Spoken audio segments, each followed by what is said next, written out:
3 dive bombers. 3 perfect hits. 3,000 tons of fire and steel erupting skyward in a symphony of destruction that would echo across the Pacific for eternity. I was Lieutenant Richard Best, pilot of SBD-3 Dauntless Dive Bomber Bureau number 4605, and at exactly 10:24 hours on June 4th, 1942, my 1,000-pound armor-piercing bomb punched through the flight deck of the Japanese aircraft carrier Akagi and detonated in her hangar bay. In that instant, in that single, perfect moment of American vengeance, the course of World War II changed forever. But the story of those 6 minutes that shattered the Japanese Empire begins hours earlier, in the pre-dawn darkness aboard the USS Enterprise, as 300 American naval aviators prepared for the most important mission of their lives. The alarm klaxon shrieked through the Enterprise at 0430 hours, sending 2,000 sailors scrambling to their battle stations. I rolled out of my bunk in the pilot's ready room, my mind instantly alert despite only 3 hours of sleep. Around me, the other pilots of Bombing Squadron 6 were already pulling on their flight suits and checking their watches. "Gentlemen, this is it," announced Lieutenant Commander Wade McCluskey, our squadron leader, as he entered the ready room. His weathered face was grim but determined. "Intelligence has confirmed 4 Japanese carriers approaching Midway. Akagi, Kaga, saw you and hear you, the same bastards who hit Pearl Harbor." The room fell silent. Every man present understood what this meant. Admiral Yamamoto had committed the cream of the Imperial Japanese Navy to this operation, betting everything on destroying what remained of America's Pacific Fleet. If we failed today, the Japanese would control the Central Pacific. Hawaii would be next, maybe even the West Coast. "What's the plan, Skipper?" asked Ensign Frederick Weber, one of our youngest pilots at barely 22 years old. McCluskey spread out a chart of the waters northeast of Midway. "Task Force 16 will launch everything we have at 0800 hours. Enterprise and Hornet dive bombers will target the carriers while the torpedo squadrons go in low. Our job is simple: sink those flat tops before they can launch a second strike against Midway." I studied the intelligence estimates. 4 carriers meant roughly 250 Japanese aircraft, protected by some of the most experienced fighter pilots in the world. Our attacking force would consist of just over 150 planes from 3 carriers, many flown by pilots who'd never seen combat. "Sir," I raised my hand, "what about fighter escort?" "Those Zeros will tear us apart if we go in naked." McCluskey's expression darkened. "We'll have some Wildcats, but not many. Most of our fighters have to stay back to protect the fleet. Boys, I won't lie to you, this is going to be rough. But remember what those Japanese did at Pearl Harbor. Remember the Arizona, the Oklahoma, the men who died while their ships burned around them. Today, we settle that account. As we prepared our aircraft on the flight deck, I couldn't shake the feeling that I was living through history. The Enterprise was buzzing with activity, plane handlers positioning bombers and fighters, ordnance men loading 1,000-pound bombs, mechanics making final checks on engines and control surfaces. The sweet smell of aviation gasoline mixed with the salt air as 800 men worked to launch the largest carrier strike in naval history. My gunner, aviation radio man 2nd Class James Murray, climbed into the rear seat of our SBD Dauntless. Murray was a 24-year-old farm boy from Nebraska who joined the Navy to see the world. Instead, he'd found himself in the middle of the greatest naval war ever fought. "You ready for this, Murray?" I asked as I settled into the pilot's seat. "Ready as I'll ever be, sir," he replied, checking his twin. 30 caliber machine guns. Just get me close enough to those carriers, and I'll keep the Zeros off our tail." At 0800 hours, Admiral Raymond Spruance gave the order that would change the Pacific War. Launch the attack. The Enterprise flight deck erupted into controlled chaos as we began launching our strike group. First off were 10 Wildcat fighters, their Pratt & Whitney engines roaring as they climbed into the morning sky. Next came 37 SBD Dauntless dive bombers from Bombing Squadron 6 and Scouting Squadron 6, each carrying a single 1,000-pound armor-piercing bomb. I was the 3rd bomber to launch, my Dauntless accelerating down the wooden flight deck and into the air at 120 miles per hour. As I climbed to join the formation, I could see the other carriers of Task Force 16 launching their own aircraft. The Hornet was sending up dive bombers and the ill-fated Torpedo Squadron 8, while the Yorktown, hastily repaired after the Battle of the Coral Sea, contributed her own striking force. McCluskey led our formation northwest toward the last reported position of the Japanese mobile force. At 19,000 feet, the Pacific stretched endlessly in all directions, a blue desert broken only by scattered clouds and the wakes of distant ships. Somewhere out there, 4 enemy carriers were steaming toward Midway, their flight decks crowded with bombers and fighters preparing for a second strike. But where exactly were they? At 0920 hours, we reached the coordinates where intelligence said the Japanese would be. Nothing. Empty ocean stretched to the horizon in all directions. McCluskey banked left, then right, searching desperately for any sign of the enemy fleet. "Skipper, we're burning fuel fast up here," radioed Lieutenant Norman Kleiss, one of our most experienced pilots. "If we don't find him soon, we won't have enough gas to get home." McCluskey's voice crackled over the radio, tense but controlled. "Keep searching. They have Tobe here somewhere." Minutes crawled by like hours as we flew search patterns over empty ocean. Our fuel gauges dropped steadily, and I began to calculate whether we had enough gasoline to make it back to the Enterprise. The answer wasn't encouraging. Then, at 1005 hours, everything changed. "Smoke on the horizon," Murray shouted from the rear seat. 2 o'clock low. I looked where he was pointing and saw a thin column of black smoke rising from the northern horizon.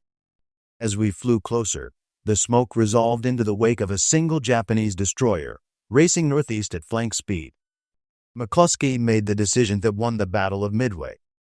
Instead of continuing his search to the northwest, he followed that destroyer, betting that it was heading toward the main Japanese fleet.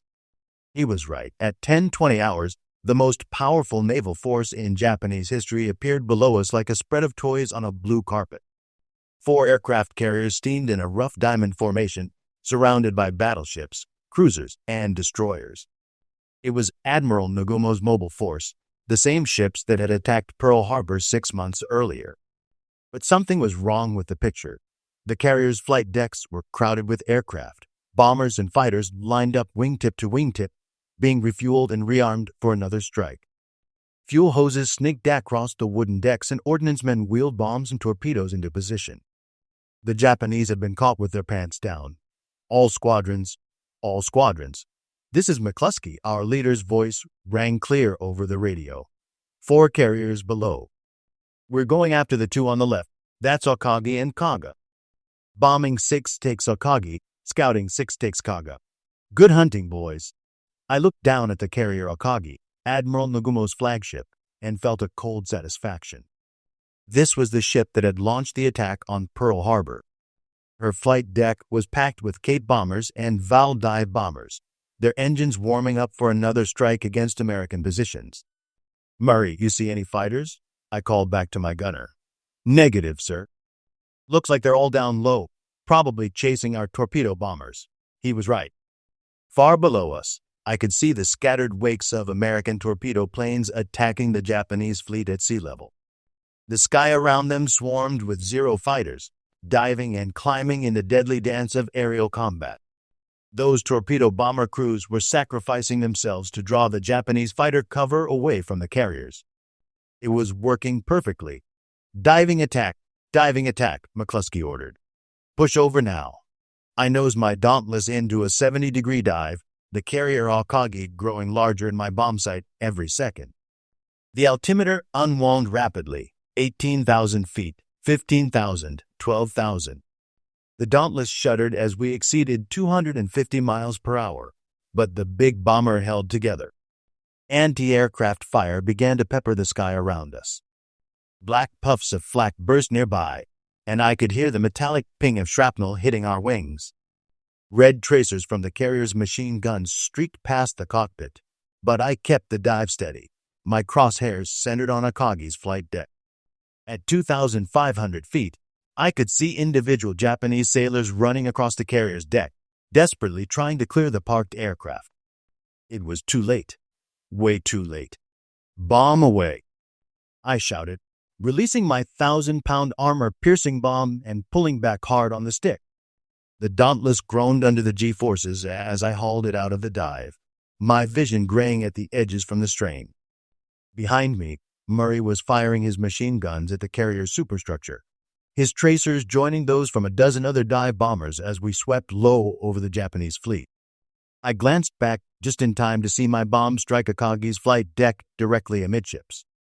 The explosion was spectacular, a pillar of orange flame and black smoke that rose 1,000 feet into the air. Secondary explosions followed as the blast detonated fuel and ammunition stored throughout the ship. Directed on the Akagi, Murray screamed over the intercom, "She's burning like hell!" But we weren't the only ones having success. All around the Japanese formation, American dive bombers were scoring hit after hit on the helpless carriers. Lieutenant Norman Kleiss put his bomb squarely on the Kaga's flight deck, starting fires that would eventually consume the entire ship. Ensign Frederick Weber's bomb penetrated deep into the Soryu before exploding in her engine room. In less than 6 minutes, 3 of the 4 most powerful aircraft carriers in the Japanese Navy were burning wrecks. 1,500 miles away in the basement of Pearl Harbor's administration building, Lieutenant Commander Joseph Rochefort hunched over his radio receivers, listening to fragments of Japanese communications as the battle unfolded. The Japanese were using emergency frequencies now, their careful radio discipline shattered by the disaster overtaking their fleet. "Sir, we're intercepting damage reports from multiple Japanese units," reported Yeoman Phillips, his face pale with excitement. "Something big is happening out there." Rochefort nodded, his weathered face showing the strain of months of 18-hour days breaking Japanese codes. "Patch me through to Admiral Nimitz. He needs to hear this." Minutes later, Admiral Chester Nimitz arrived in the intelligence center, his calm demeanor masking the tension everyone felt. The fate of the Pacific War was being decided in the waters northeast of Midway, and all they could do was listen to radio intercepts and wait for reports from the fleet. "What's the situation, Joe?" Nimitz asked. Rochefort consulted his notes, covered with hastily scribbled translations of Japanese radio traffic. "Admiral, our strike aircraft have found the Japanese mobile force. We're intercepting emergency transmissions from at least 3 carriers reporting fires and heavy damage. The Japanese are using terms like serious damage and unable to conduct flight operations." Nimitz allowed himself a slight smile. "And our own forces? Heavy losses among the torpedo squadrons, sir. But the dive bombers seem to have gotten through. If these intercepts are accurate, we may have just won the most important naval battle since Trafalgar." Meanwhile, aboard the USS Enterprise, Admiral Raymond Spruance paced the flag bridge as reports filtered in from the returning strike aircraft. As commander of Task Force 16, Spruance had made the crucial decision to launch his attack when the Japanese were most vulnerable, with their own strike aircraft absent and their carriers crowded with fuel and ammunition. "Admiral, we're receiving reports from the returning dive bombers," reported his communications officer. "Multiple hits on enemy carriers. Lieutenant Best reports Akagi burning heavily. Lieutenant Kleiss confirms direct hits on Kaga. Soryu also reported hit and burning." Spruance nodded calmly, but inside he felt a surge of satisfaction. The gamble had paid off. By catching the Japanese carriers while they were rearming and refueling their aircraft, the American dive bombers had turned what should have been a tough fight into a turkey shoot. "What about enemy fighters?" Spruance asked. "Our pilots report minimal fighter opposition during their attack, sir." The Japanese combat air patrol was apparently drawn down to sea level by our torpedo bomber attacks. That was the key to the whole operation. The torpedo squadrons, particularly the heroic Torpedo Squadron 8 from the Hornet, had sacrificed themselves to create the opening the dive bombers needed. It was a coordinated attack that worked exactly as planned, even though most of the coordination was accidental. "Sir, we're also receiving reports that a 4th Japanese carrier, the Hiryu, remains operational and is launching strikes against our task force." Spruance's expression hardened. The battle wasn't over yet. "Alert all ships for incoming attack. And prepare a second strike against the remaining carrier. We need to finish what we started."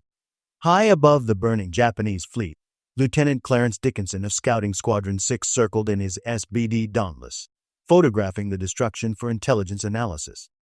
As the squadron's senior pilot, Dickinson had been assigned to observe and document the results of the American attack. What he saw below was beyond anything he'd imagined possible. The carrier Akagi, Admiral Nagumo's flagship, was a floating inferno. Fires burned from bow to stern, and her flight deck was torn open by multiple bomb hits.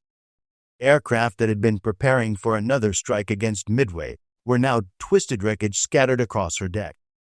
Muttered his gunner, Radioman First Class Joseph DeLuca. "Look at that thing burn. The cargo was in even worse shape." Lieutenant Kleise's bomb had detonated directly in the center of her flight deck, and the explosion had set off a chain reaction among the fueled and armed aircraft parked there. She was listing to port and settling by the bow, clearly doomed. But it was the Soryu that provided the most spectacular sight. 3 bombs had hit her in quick succession, and she was burning so fiercely that her entire superstructure was obscured by flames and smoke. Even from 15,000 feet, Dickinson could feel the heat from the fires raging below. "Get pictures of everything," Dickinson ordered DeLuca. "Intelligence is going to want to see this." As they circled the devastated Japanese fleet, Dickinson counted the cost of the morning's work. 3 fleet carriers, the heart of Japanese naval aviation, were burning wrecks that would never threaten American forces again. Hundreds of aircraft were destroyed, along with their irreplaceable pilots and crews. But the human cost was visible too. Dickinson could see Japanese sailors jumping from the burning carriers into the oil-slicked water, desperately trying to escape the infernos that their ships had become. Destroyers and cruisers were maneuvering to pick up survivors, but many would not be saved. War was hell, but this was justice for Pearl Harbor. "Sir, look at 2 o'clock, DeLuca called out. "That 4th carrier is launching aircraft." Dickinson swung his binoculars toward the Hiryu, the only Japanese carrier that had escaped the morning's slaughter. Her flight deck was active with bombers and fighters taking off, heading southeast toward the American task force. "Radio Enterprise," Dickinson ordered. "Tell them the Hiryu is launching a strike. Estimate 18 bombers with fighter escort heading their way." The battle was far from over. Aboard the Hiryu, Rear Admiral Taman Yamaguchi Nuis was the only operational carrier left in the mobile force. The Akagi, Kaga, and Soryu were burning wrecks, their aviation groups destroyed in the space of 6 minutes. If the Japanese were going to salvage anything from this disaster, it would be up to him. "Launch everything we have," Yamaguchi ordered his air operations officer. "Target the American carriers. We may not survive this day, but we'll make them pay dearly for their victory." At 1100 hours, the Hiryu launched 18 Orichi D-3 Eval dive bombers escorted by 6 Zero fighters. It was a pitifully small strike compared to the massive formations Japan had sent against Pearl Harbor, but it was all they had left. The Japanese pilots knew they were probably flying to their deaths, but they pressed on with the fatalistic courage that characterized their military culture. If they were going to die, they would die gloriously, taking as many Americans with them as possible. 2 hours later, they found Task Force 17 and the damaged carrier Yorktown. Lieutenant Commander Maxwell Leslie, leading bombing squadron from the Yorktown, was returning from his own successful attack on the Soryu when he spotted the incoming Japanese strike. "Yorktown, this is Leslie," he radioed. 18 enemy dive bombers approaching from the northwest. Estimate 10 minutes to attack position." The Yorktown immediately launched every available fighter, but she could only get 8 Wildcats airborne before the Japanese arrived. It wasn't enough. At 12:10 hours, the Val dive bombers pushed over into their attack runs, screaming down toward the Yorktown's flight deck at 300 miles per hour. American anti-aircraft fire filled the sky with black puffs and red tracers, but the Japanese pilots pressed their attacks with suicidal determination. 3 bombs hit the Yorktown in quick succession. The first penetrated her flight deck and exploded in the hangar bay, starting fires among the parked aircraft. The second bomb destroyed her uptakes, reducing her speed to just 6 knots. The third bomb hit near her island superstructure, killing dozens of sailors and knocking out several gun positions. But the Yorktown's damage control parties were among the best in the Navy. Within an hour, they had the fires under control and the ship making 20 knots again. The Japanese had hurt her, but they hadn't sunk her. More importantly, The American carriers were still operational and launching aircraft.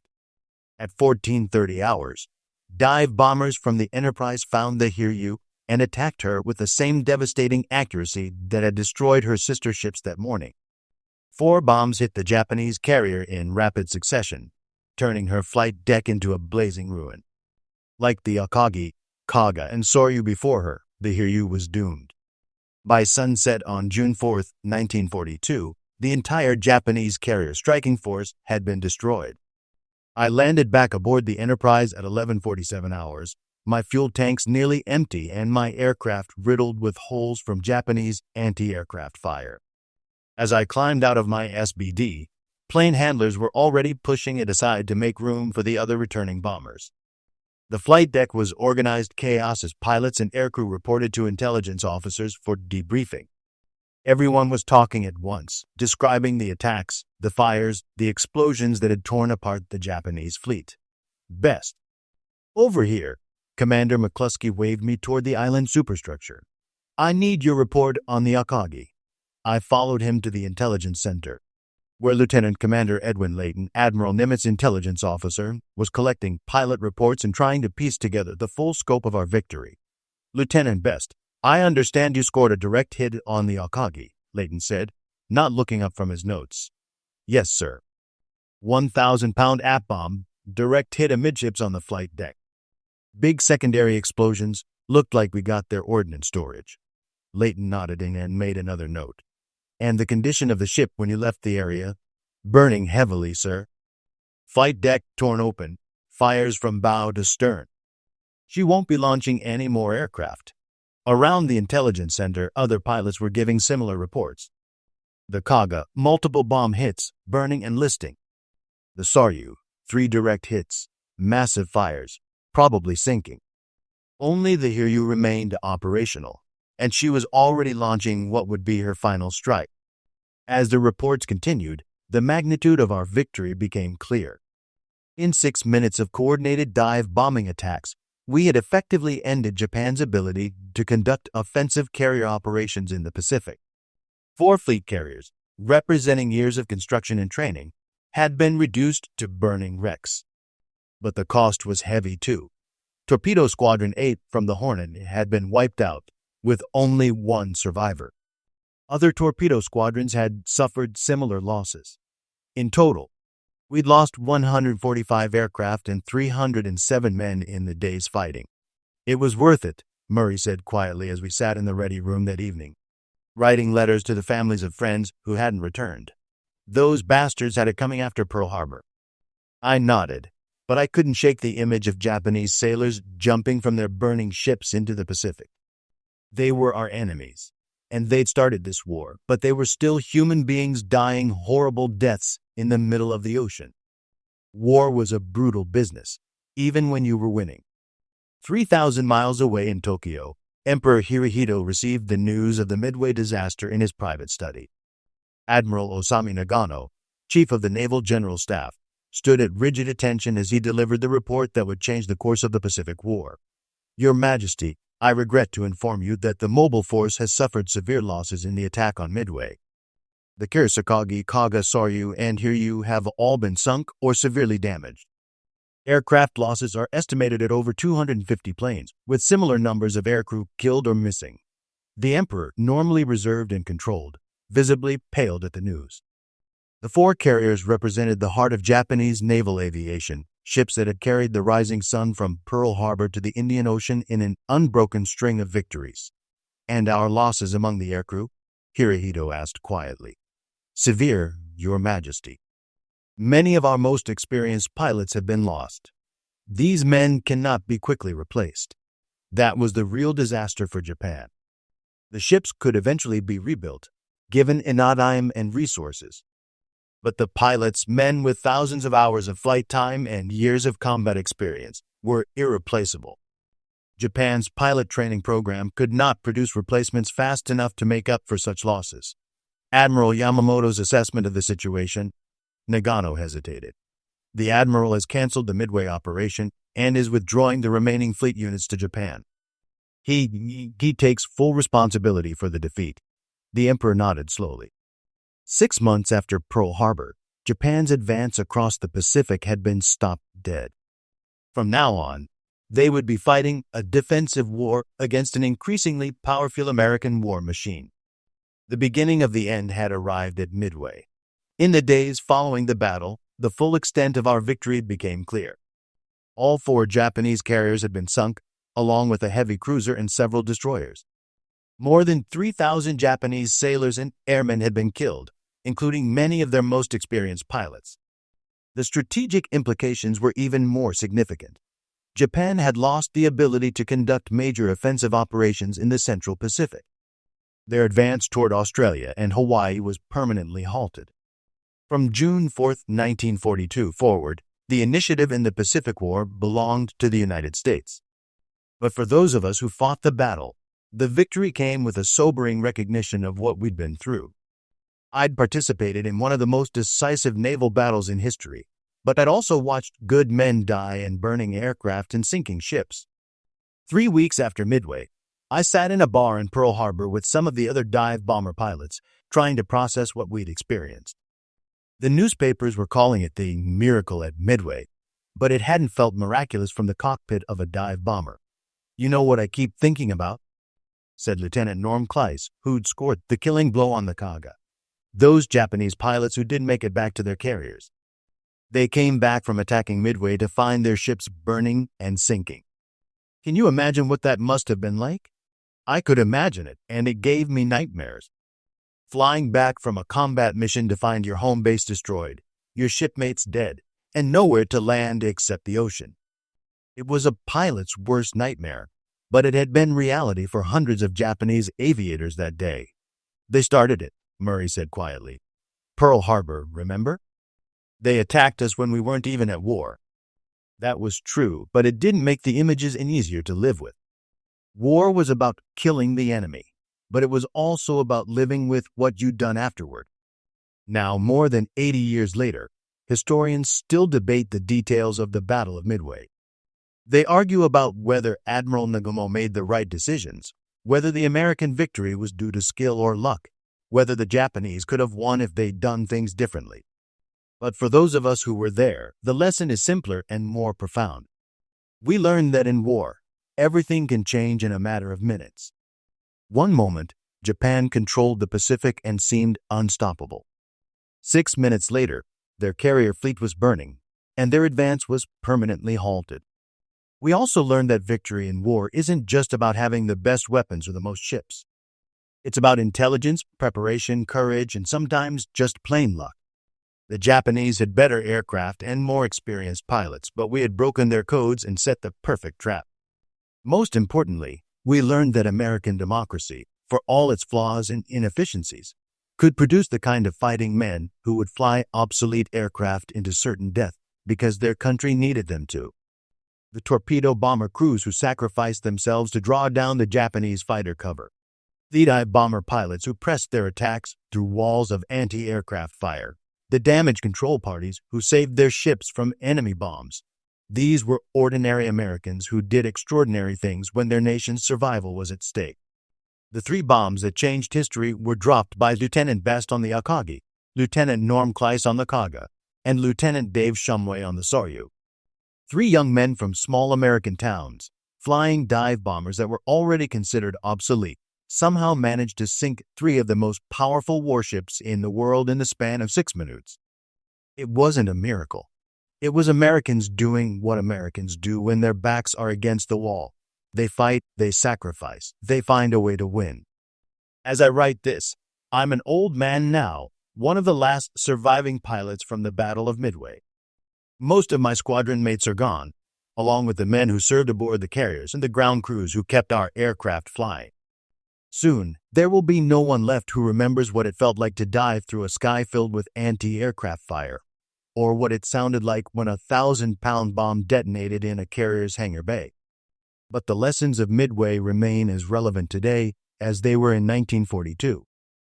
Democracy is fragile, and it must be defended by people willing to pay the ultimate price for freedom. The Japanese thought they could break America's will to fight by attacking Pearl Harbor, but they were wrong. They awakened a sleeping giant that wouldn't rest until justice was done. The 6 minutes that changed the Pacific War cost us 145 aircraft and 307 men. The Japanese lost 4 carriers, a cruiser, 292 aircraft, and over 3,000 men. But the real cost was measured in the years of war that followed, as America Island hopped across the Pacific, grinding down Japanese resistance until Emperor Hirohito finally surrendered on September 2, 1945. Every American who boarded a bomber that morning knew it could be his last flight. Some of them were right. They never came home. But their sacrifice wasn't in vain. They broke the back of Japanese naval aviation and started America on the long road to victory in the Pacific. 3 dive bombers, 3 perfect hits, 3,000 tons of fire that announced to the world that America was back in the war to stay. The Japanese had surprised us at Pearl Harbor, but at Midway, we returned the favor with interest. And that, more than all the analysis and debate that followed, is the true legacy of June 4, 1942. On that day, ordinary Americans proved that democracy could fight and win against any enemy, no matter how powerful or experienced. We proved that free men, fighting for their homes and families, would always find a way to triumph over tyranny. The bombs we dropped that morning didn't just sink ships. They sank an empire's dreams of conquest and lit the torch of liberation that would eventually reach from Midway to Tokyo Bay. Every American who flew that day knew it could be his last, but they flew anyway because that's what Americans do when freedom is at stake. We fight, we sacrifice, we win, and we never, ever give up.